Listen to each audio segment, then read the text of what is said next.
So he was technically dead for 20 seconds, and this is the exact moment that we experienced that day.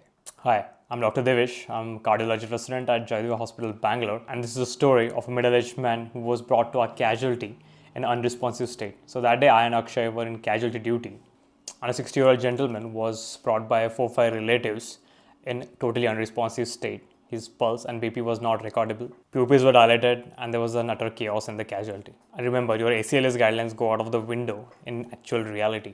So just by my internal instincts, I went to see if the patient has been brought dead. And as we connected the monitor showed ventricular fibrillation. So we immediately rushed the defibrillator.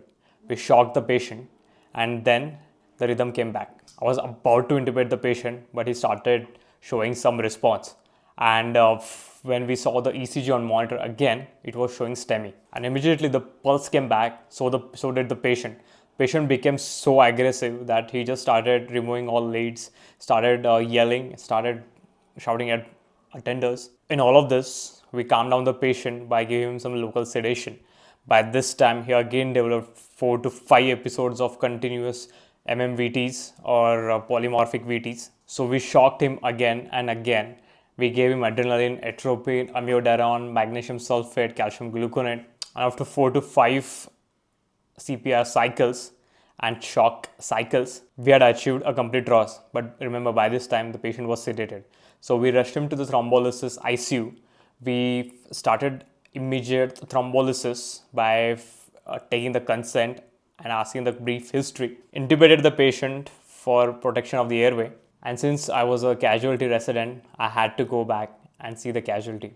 So I went back to the casualty. But once I checked up with my colleague Navneet, the patient was doing good. And I got to know after 2 days that the patient was being discharged in a completely stable manner and he went walking home.